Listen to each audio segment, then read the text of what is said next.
Thanks for clicking. Canadian real estate affordability is getting better, but low supply and high demand will put a floor on real estate prices. This according to a new report from National Bank. I was rooting for you. No, you weren't. That's right.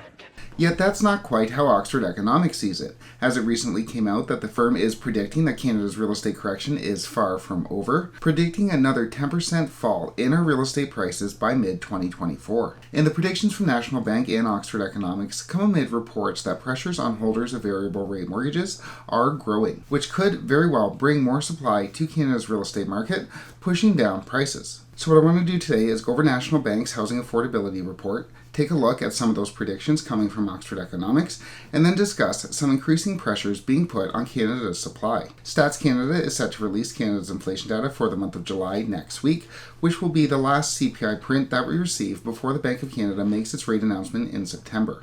We'll obviously have an update out on that data on this channel. Click like and subscribe if you want to get those updates, but for now, let's get into these reports.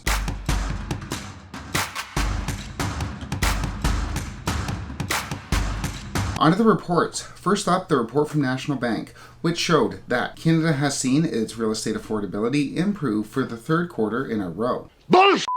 No, it's true. The report found that the percentage of the median income required to service the median-priced home in Canada declined by 1.2% in the second quarter of 2023 and declined by 8.1% since this point in time last year. So, with rising incomes and declining prices, Canadians are having to spend a smaller portion of their income towards servicing their mortgage. Bullshit!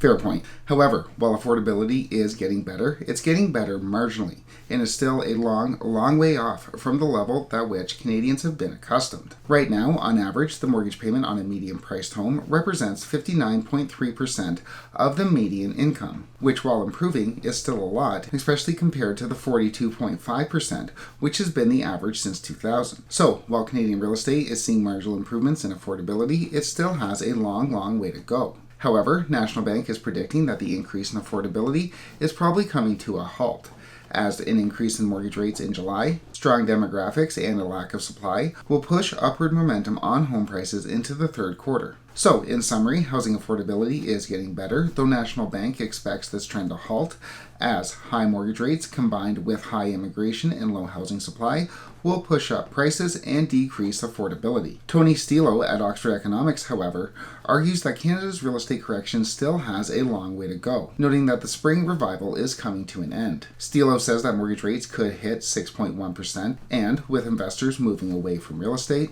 Canada's home prices will drop between 20 and 25% from peak to trough. Further, says Stilo, Canada's home prices won't bounce back up as quickly as they did the last time, as recession, higher mortgage rates, tighter credit conditions, unaffordability, and government policies against foreign buyers help to curb demand. As such, once we hit the trough of the impending real estate correction, Stilo expects prices to remain relatively stagnant well into 2024 and 2025. So, on the one hand, National Bank is arguing that demographics and low supply will put a floor on Canada's real estate prices, and on the other hand, Tony Stilo of Oxford Economics says that the real estate correction still has a ways to go.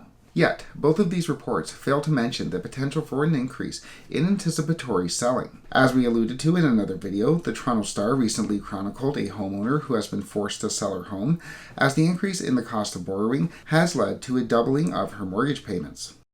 Up. And this homeowner cannot be the only one in this kind of situation.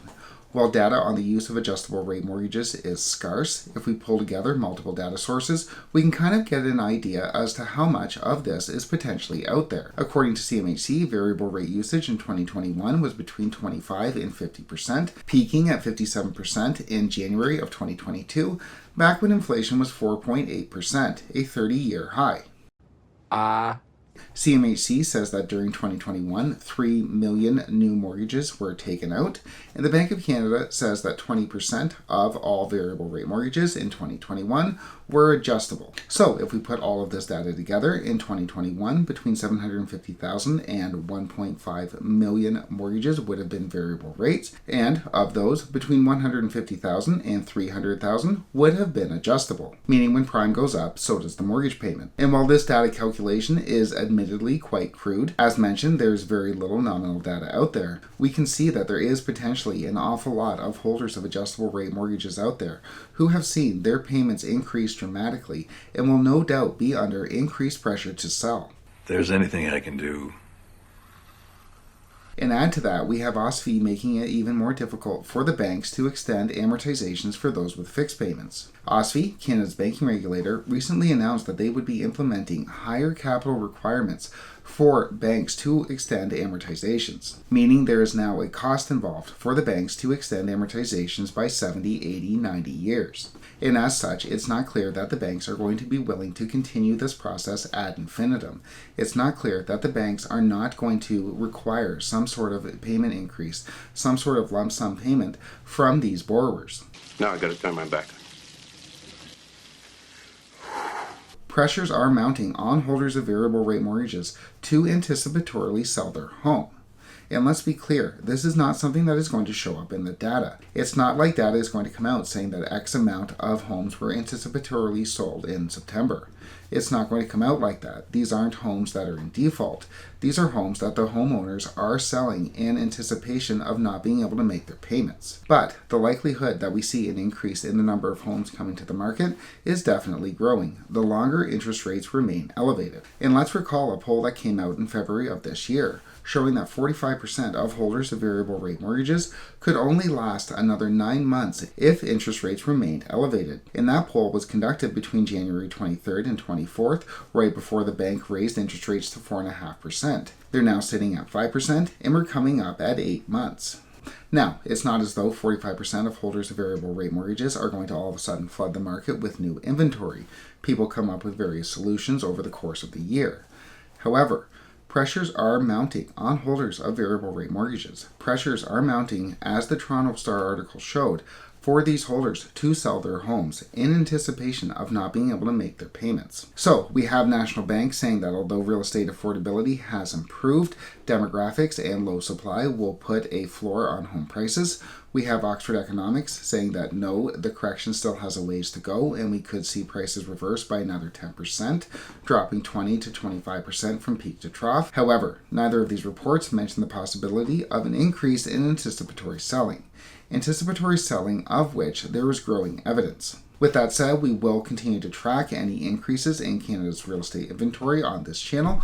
Click like and subscribe if you want to get those updates, but for now, thanks so much for watching.